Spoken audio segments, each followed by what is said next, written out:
सुबह मध्याह्न बच्चों, मैं अशोक कुमार देहरी, आपका हिंदी विषय आचार्य। आज की कड़ी में आप सबका स्वागत करता हूं। आज हम कक्षा 11वीं विषय हिंदी आरोह भाग 1 के अंतर्गत देखेंगे विदाई संभाषण, जिसको लिखा है बालमुकुंद गुप्त जी ने। तो आइए आज की आगे की कड़ी पर चर्चा करें। इस देश के सब रईसों ने आपको सलाम पहले किया और बादशाह के भाई को पीछे। अर्थात कवि यह कहना चाहते हैं कि इस देश में जितने भी अमीर व्यक्ति थे उन सभी ने सबसे पहले आपको ही नमन किया और बाद में बादशाह के भाई को करते थे। जुलूस में आपका हाथी सबसे आगे और सबसे ऊंचा था। अर्थात जब आपकी जुलूस निकाली गई थी तो उस समय जो आपका हाथी था वह सबसे आगे था तथा सबसे ऊंचा दिखाई देता था। हौदा अर्थात हाथी की पीठ पर कसा जाने वाला वह आसन जिसमें आदमी सवार होता है। चंवर अर्थात गाय की पूंछ के बाल से बनाए जाने वाला एक वस्तु जिसको देवता को पंखा झला जाता है। छत्र आदि सबसे बढ़ चढ़ कर थे, अर्थात जितने भी उसमें लगे हुए थे वह सभी से हट कर के थे।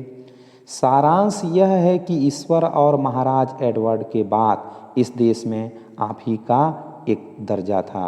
अर्थात निचोड़ यह है कि भगवान और महाराज एडवर्ड कहने पर प्रथम ब्रिटिश शासक थे जो विंडसर राजघराने से संबंधित थे। यूनाइटेड किंगडम एवं राष्ट्रमंडल समूह के महाराजा होने के साथ साथ भारत के सम्राट एवं स्वतंत्र आयरिश राज्य के महाराजा थे। तो उन महाराज एडवर्ड के बाद इस देश में केवल आप ही एक थे जिनको स्थान प्राप्त था। किंतु अब देखते हैं कि जंगी लाट के मुकाबले में आपने पटकनी खाई, परंतु आज की स्थिति ऐसी है कि जंगी लाट अर्थात सेना के अफसरों के मुकाबले में आपने पटकनी खाई, चीत हो गए। सिर के बल नीचे आ रहे आपके स्वदेश में वही ऊंचे माने गए। अर्थात बुरी तरह से हारने के पश्चात भी वह व्यक्ति आपके अपने देश में ऊंचे स्थान पर पदस्थ हुए, अर्थात उनको अच्छा सम्मान दिया गया। आपको सांप नीचा देखना पड़ा, अर्थात आपका बिल्कुल अपमान कर दिया गया। पद त्याग की धमकी से भी ऊंचे न हो सके, आपने अपने पद को त्यागने की धमकी भी दे दी, फिर भी आप उनके नज़रों में ऊंचे उठ न पाए। आप बहुत धीर गंभीर प्रसिद्ध थे। लेखक कहते हैं कि आप शांत, समझदार एवं ख्याति प्राप्त व्यक्ति थे। उस सारी धीरता गंभीरता का आपने इस बार काउंसिल में बेकानूनी कानून पास करते और कन्वोकेशन वक्तृता देते समय दिवाला निकाल दिया।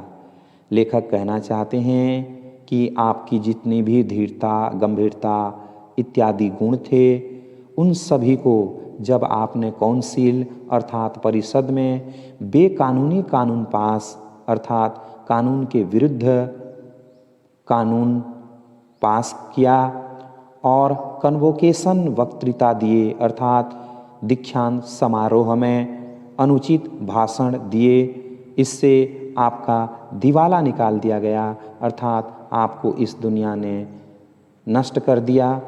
यह दिवाला तो इस देश में हुआ, अर्थात आपका दिवाला तो इस देश में निकाला गया था। उधर विलायत में आपके बार बार इस्तीफा देने की धमकी ने प्रकाश कर दिया कि जड़ हिल गई है, अर्थात उधर जो विदेश है उस विदेश में बार बार आपके द्वारा त्यागपत्र देने की धमकी ने यह साबित कर दिया कि आप कमज़ोर हो गए हैं।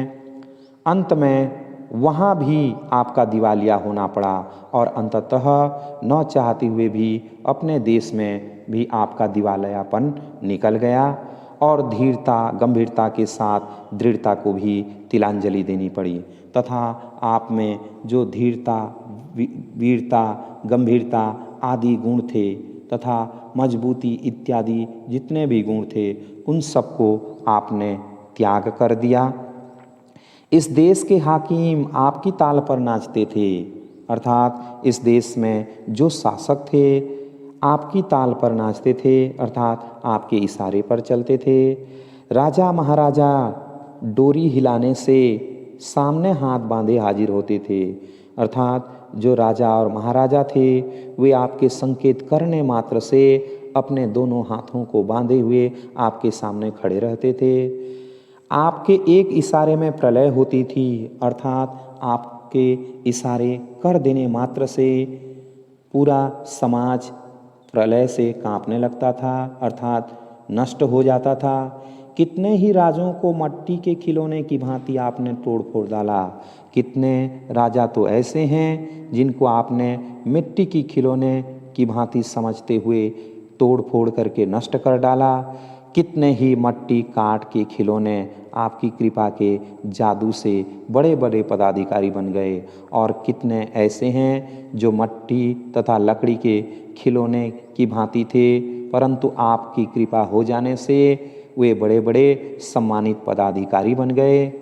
आपके इस इशारे में इस देश की शिक्षा पायमाल हो गई, अर्थात आपने जो अंग्रेजों की ओर इशारा किया उस इशारे से इस देश की जो शिक्षा है वह नष्ट हो गई। स्वाधीनता उड़ गई तथा इस देश की स्वतंत्रता भी चली गई। बंग देश के सिर पर आरह रखा गया और बंगाल देश के ऊपर आरी रख दिया गया। आह, इतने बड़े माइलाट का यह दर्जा हुआ।